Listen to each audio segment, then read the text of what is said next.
मन का कीचड़ बहुत समय पहले की बात है। एक बहुत गरीब इंसान था, उसके साथ उसकी पत्नी और दो छोटे छोटे बच्चे भी थे। उसका अपने परिवार का पालन पोषण करना बहुत कठिन हो गया था। उसका दिमाग काम नहीं करता था और मन भी अशांत रहने लगा। तभी उसने अपना घर छोड़ने का फैसला लिया। एक रात जब उसकी पत्नी और दोनों बच्चे सो रहे थे, तो वो चुपचाप घर से चला गया। रात में बिना किसी मंजिल के वो आदमी चलता रहा। तभी अचानक उसने देखा कि एक नदी किनारे भगवान बुद्ध अपने शिष्यों के साथ बैठे हैं।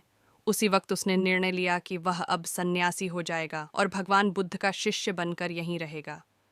उसके बाद वह भगवान बुद्ध के चरणों में जाकर गिर गया और उनसे विनती करने लगा कि वो उसे अपना शिष्य बनाकर अपने साथ ही रख लें। भगवान बुद्ध ने उस गरीब इंसान की बात सुनकर उसे अपना शिष्य बनाकर अपने साथ रख लिया। भगवान बुद्ध अपने शिष्यों के साथ आगे बढ़ते हैं। रास्ते में चलते चलते थक गए थे। सब रुक कर एक पेड़ के नीचे विश्राम करने लगते हैं। तभी भगवान बुद्ध को गर्मी के मारे बहुत तेज प्यास लगने लगी। उन्होंने अपने नए शिष्य से कहा, यहाँ पास में ही एक सरोवर है, तुम जाकर वहां से पानी ले आओ। भगवान बुद्ध का आदेश मानकर वह सरोवर से पानी लेने चला गया। जब वह सरोवर के पास पहुंचा तो उसने देखा कि कुछ जंगली जानवर सरोवर में ऊधम मचा रहे हैं। जैसे ही वह सरोवर के और पास गया, सारे जानवर वहां से भाग जाते हैं। लेकिन सरोवर में कीचड़ सड़े गले पत्ते ऊपर तैर रहे थे, जिसके कारण उसका मन नहीं मान रहा था। उसने सोचा, इतना गंदा पानी भगवान बुद्ध पिएंगे कैसे? फिर वह बिना पानी लिए वापस लौटता है और आकर बुद्ध से बोलता है, भगवान, उस सरोवर में तो बहुत ज्यादा गंदा पानी है, वो पीने लायक नहीं है। अपने शिष्य की बात सुनकर भगवान बुद्ध थोड़ी देर चुप होकर बोले, जाओ उसी सरोवर से जाकर पानी लेकर आओ। भगवान बुद्ध का आदेश मानकर वह वापस से सरोवर की तरफ चला गया। लेकिन वह मन में यही सोच रहा था कि भगवान बुद्ध इतने गंदे पानी को कैसे पिएंगे। जैसे ही वह सरोवर के पास गया, वह ये देखकर चौंक गया कि सरोवर का पानी एकदम निर्मल और स्वच्छ हो गया है और अपने स्वभाव में बह रहा है।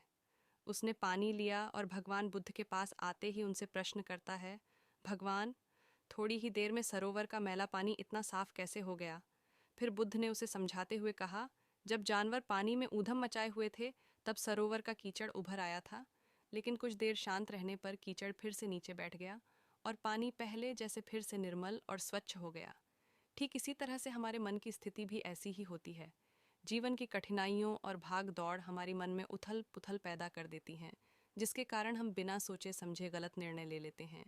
लेकिन कोई भी निर्णय लेने से पहले अगर हम अपने चित्त को शांत रखें और धैर्यपूर्वक बैठकर सोचें, तो हमारे मन की वो उथल पुथल भी पानी की कीचड़ की तरह नीचे बैठ जाती है और तब हम जो भी निर्णय लेते हैं वो हमेशा सही होता है। इसलिए बुरे समय में इंसान को अपना धीरज नहीं खोना चाहिए।